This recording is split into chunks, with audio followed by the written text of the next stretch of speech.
Hello, everyone. Today we are here with Christianus Iscariot. Did I pronounce that right? Yes, you did. Again, I've had people pronounce that way worse. One of my better friends actually makes it a joke to mispronounce my name, like Christianus and all that. It's kind of funny. Well, is there anything you'd like to say before we get started? Not that I can think of. Okay, well, we have narrator and writer questions for you, and we will start with the narrator questions. Okay. How did you come up with your channel name? Um, it's been a while since I've actually had to think about that. Back when CreepyPasta Network was still a thing, I joined up and I had this really stupid handle that I went around with. It was like Demonic Eye or something along those lines. Uh, after several revisions, I finally settled on Christianus the Demon. The Iscariot part came later when I was trying to make the actual name to a character, and I needed a last name. And someone suggested, "Oh, since you're making a demon, why don't you go with the name of the betrayer, with the last name of the betrayer, Judas Iscariot?" So I thought, "Oh, yeah, that'll work. That works." Because you got to figure, demons would see the betrayer as one of the greatest things to ever happen to humans, because he killed the Son of God, and just went on from there. Okay, that works. Yeah. How did your persona come to be? I've always had an obsession with death, just because, well, it's as morbid as this is, it's inevitable for everyone, and you can never really escape it, even if you do somehow become immortal, because there's still death all around you. Death is a fact of life. So I figured, why not make my persona, instead of a bringer of death, someone that eases the passing. Still dark as hell, but not as cliche as, say, a serial killer or a mutant. Okay. Do you have any future plans for your channel? Not at the moment. I am hoping to do more collaborations with a few more prominent narrators. Hopefully, I've done auditions for Mr. CreepyPasta. I was going to help out with that. What was it? The Holders charity thing. I can't remember what that was called. But yeah, you know what I'm talking about. Yeah. Till that died. But at the current moment, nothing really. I'm just hoping to get back into narrating. I've been on a slight hiatus for a couple months while I get my life in order. But other than that, yeah, nothing really planned. How has narrating changed you and your life?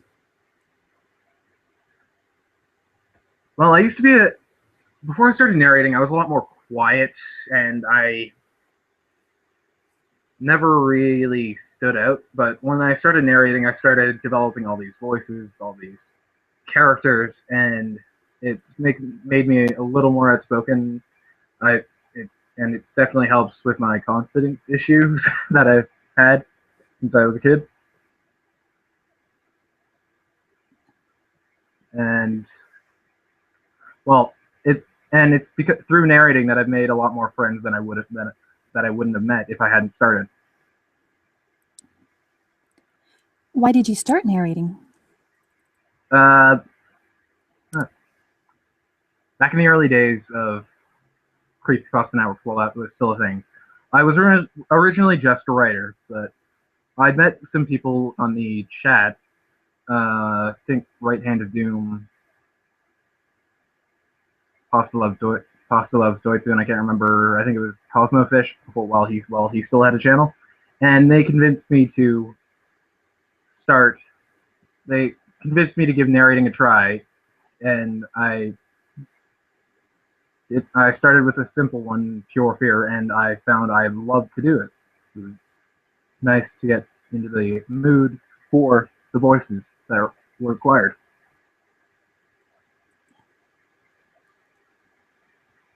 What creepypasta do you want to narrate, but are having trouble doing so? There are a few, but one I definitely want to do at some point would be the Russian sleep experiment. I've tried to do it before, and I failed because it is such a long pasta, and I'm not quite used to that yet. The other issue was I wanted someone else to do the voice of the experiment subject, and the guy who did that deleted his channel, and I never got the lines. So I've been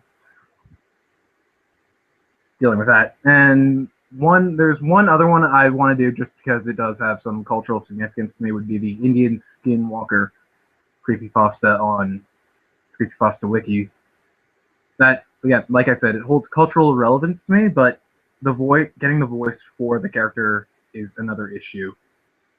I could probably do a creature voice, but I can't do an old man voice, more or less. Yeah. There. What creepypasta has made an impact on your life? It would have to be one of the original Rake creepypastas. The Rake was the first creepypasta, my first exposure to creepypasta. I had actually found that while I was on Know Your Meme, and I saw this picture of a creature with long ass talons and white eyes just looking at me from the screen, and it piqued my interest. I clicked on that, and I read the post, and I was like, and I just thought, wow, this was amazing, and I delved deeper and deeper into the pasta. What creepypasta will you not narrate? There are two that I will absolutely not narrate. Oh, well, actually, one I definitely won't. The other one I might do as a joke, but if I do that as a joke, it's going to be with Mr. Widemouth.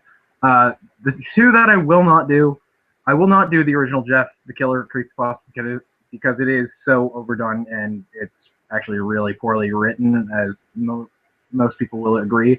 The other one that I would do if I was doing a Mr. Widemouth read would be Splendor Twilight. I've seen people read that, try and take it seriously. So if I do it as a comedic character like Mr. Widemouth, I might be able to do it. But other than that, nah, I couldn't possibly get a chance. I wouldn't be able to finish it without laughing my ass off. Well, that is it for the narrator questions. The next set is to you as a writer. What creepypasta do you wish you had been the one to write? Honestly, I'd have to say Abandoned by Disney. Slime Beast did an excellent job on that. It's a shame that it had to be taken off of MCP's channel, but it was a perfect. The suspense just builds and builds, and it left you with more questions than answers right at the end. That's what I love about horror stories and creepypasta. Just a little side note, you can actually still find Mr. Creepypasta's version on CreepyPasta's channel. I know. I said it was someone just sent me a message. Never do Slender Twilight. I will disown you.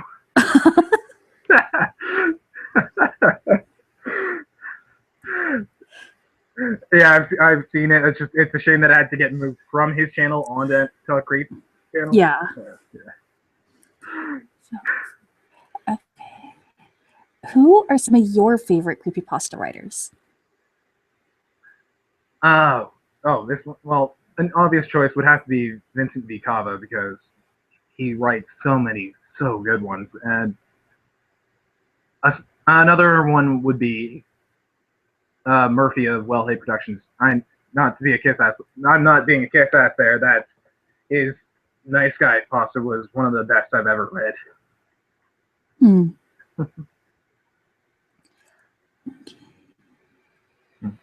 Where do you get your inspiration? My inspiration for writing comes from a variety of sources. I've got my own mental issues, and sometimes those can trigger states where weird I don't know, visions or thoughts pop in my head, and I can use that to improve my writing. In fact, depending on the story, I generally wait until I get into those states before I work on them. But other scenarios come from games like walking in through the woods around my house and my own cultural background.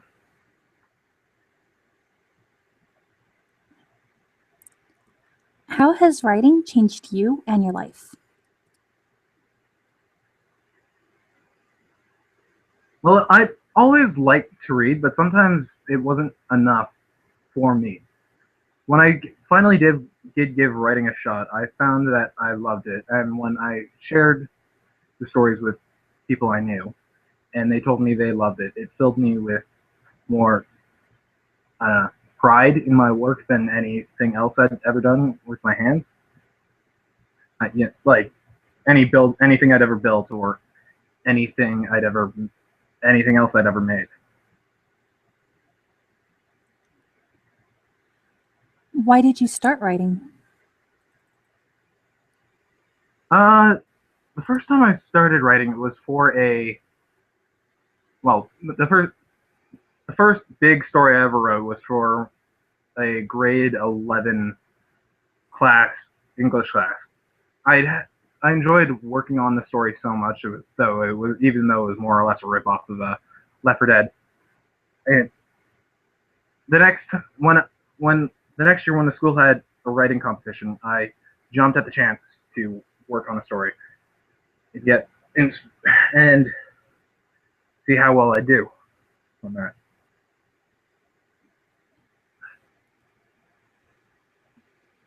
Which story are you most proud of writing? Out of all my stories, there are two I can definitely say I never regret writing. The first one would be my story, The Zombie. It's based it's based off the same idea that David Wellington used in his monster trilogy, where though with slight differences, and it kind of ends on a cliffhanger. But I have been working on the second part to it, but I haven't made any progress recently. The second one would have to be my imaginary story. My story, Imaginary. What is the earliest story you remember writing? Way back in when I was in grade school, I think around grade 6 or 5, I was obsessed with the creature of the Mothman. So for Halloween that year, my teacher gave us a project to do a story, a spooky story. I based the whole thing around the legend of the Mothman. I managed to get several pages out of it. It wasn't the greatest quality, but I still remember it was the first time I actually given writing a shot, but at the time I didn't enjoy it as much.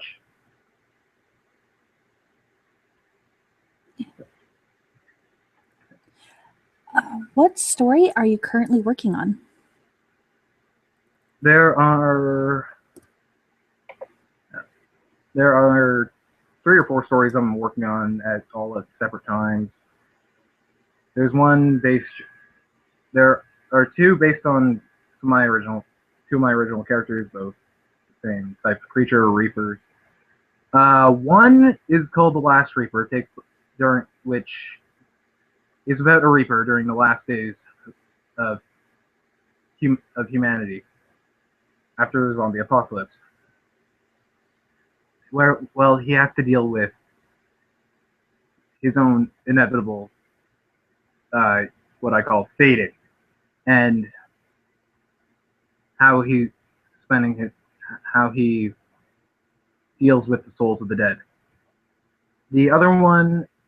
One of the other ones, completely unrelated to my character, is called Remnant.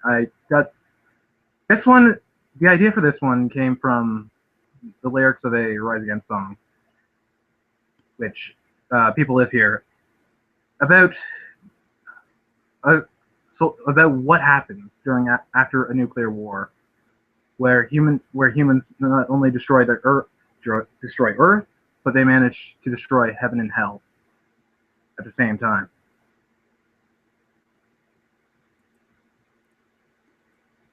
Okay. Where do you see yourself going with your writing career? Hopefully, as my skill improves, hopefully I can get published. I have submitted stories to several publications. I've both in my high school and elsewhere. Nothing. I haven't gotten anything yet, but I'm still working at it. So it's got a lot of room to improve. And we are on the last question for you. Okay. What is a fun fact about yourself? Well, through this whole interview, I've made references to my culture. I'm in fact a half-blood Aboriginal tribe member. So, if you go through the tribes of North America, you find a lot of terrifying creatures. So I've been trying to work some of those creatures into stories that I've written. Surprisingly difficult. Well, that is it for the questions. Is there anything you'd like to say before we wrap this up? Nope, I'm good. All right. Thank you very much for joining me. And to anyone who hasn't already, check the description down below for some links. Go subscribe, comment, show some love and support. And that is it for now. So, bye everyone. Farewell.